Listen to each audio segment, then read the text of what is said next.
ছোটবেলা থেকেই আমার বাবা নেই, মা নেই, দাদার দাদি কাছে মানুষ হয়েছি। দাদিটাও মারা গেছে অনেকদিন আগে। পরিত্যক্ত ঘরে থাকি, ঝড় বৃষ্টি আসলে মনে হয় যে কখন ছাদ ভেঙে পড়বে, সেটাই আমি এখন বর্তমানে আতঙ্কে থাকি। জন্ম থেকেই এক রূঢ় বাস্তবতার মুখোমুখি হতে হয়েছিল টাঙ্গাইলের আনোয়ারকে। স্বাভাবিক শারীরিক বিকাশ নিয়ে পৃথিবীতে আসেননি তিনি। তবে আনোয়ারের জীবনের ট্র্যাজেডি তখনও অনেকটা বাকি। জন্মের মাত্র 40 দিন পর বাবাকে হারান। 6 মাস না পেরোতেই প্রতিবন্ধী সন্তানকে ফেলে চলে যান মা। বাবা মায়ের স্নেহবঞ্চিত আনোয়ার বড় হয়েছেন দাদা দাদির সঙ্গে। তবে দাদির মৃত্যু আর দাদার অসুস্থতার পর আনোয়ারের জীবন হয়ে পড়ে অথই সাগরের গভীর স্রোতের মতো টালমাটাল। ছোটবেলা থেকেই আমার বাবা নেই, মা নেই, দাদার দাদি কাছে মানুষ হয়েছি।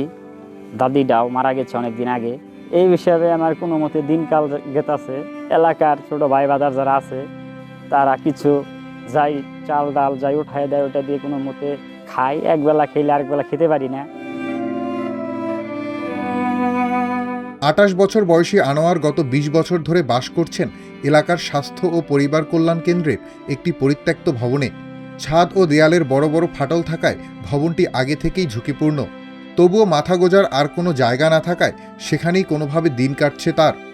আল্লাহ কখন কি করে ফলে এটা মনে করলেন কেউ জানে না। আমরাই দেখতেছি, মনে করলেন এলাকার মানুষ সবাই দেখতেছে।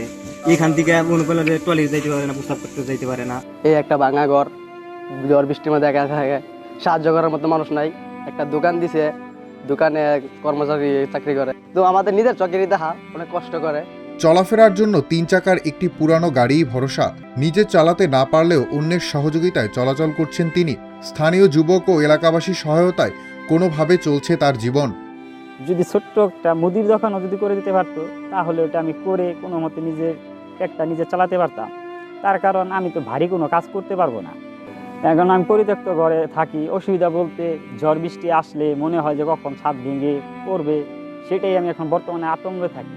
প্রতিবন্ধী হলেও ভিক্ষাবৃত্তিকে বেছে নিতে চান না আনোয়ার। নিজের পায়ে দাঁড়িয়ে সম্মানের সঙ্গে বাঁচতে চান তিনি। স্থানীয় একটি দোকানে কাজ করে কোনোভাবে টানছেন জীবনের ঘানি। এলাকাবাসীর দাবি, থাকার জায়গা, অটো, হুইল চেয়ার এবং একটি কর্মসংস্থানের ব্যবস্থা করা গেলে অনেকটাই স্বাবলম্বী হয়ে উঠবেন তিনি। জীবনের মধ্যগগনে দাঁড়িয়ে আনোয়ার স্বপ্ন দেখছেন নতুন দিনের। তবে আনোয়ারের স্বাবলম্বী হওয়ার স্বপ্ন আটকে আছে অর্থনৈতিক সীমাবদ্ধতায়।